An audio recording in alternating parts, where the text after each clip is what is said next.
Présidé par le secrétaire général du ministère de l'Enseignement supérieur, de la Recherche et de l'Innovation technologique, le 5e congrès ordinaire de l'Association nigérienne des écoles et instituts privés de santé ANEPS a ouvert ses travaux ce vendredi 23 février 2024 à l'hôtel Galaxy de Dosso.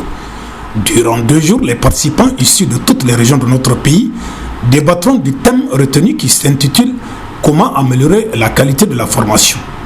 Dans son allocution, le président de l'ANEPS, Mohamed Akomiri, a d'abord salué la constance dans les efforts déployés par les membres de la structure ayant permis de faire face aux différents défis. Mesdames et messieurs, malgré cette noble mission qui joue nos écoles et instituts privés de formation en santé, force est de reconnaître que des problèmes entravant le bon accomplissement de cette ardue mission.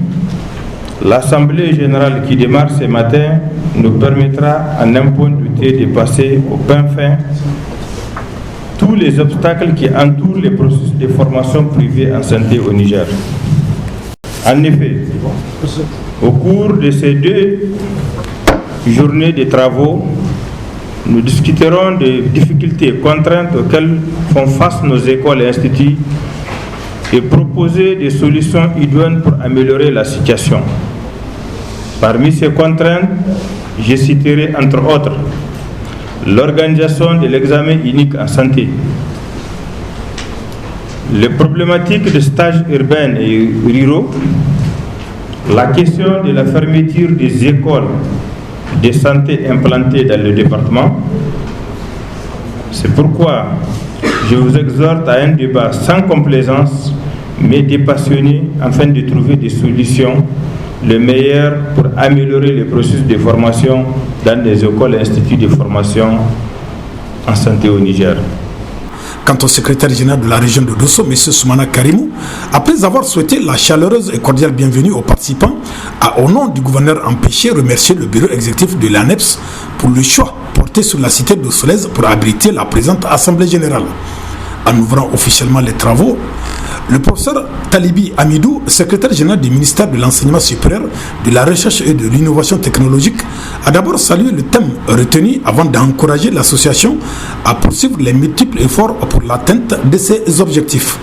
Ma présence ici est d'encourager votre association, comme toutes les autres du secteur de l'enseignement supérieur, à aller vers plus de qualité dans les offres de formation dans le cadre d'un système LMD bien compris.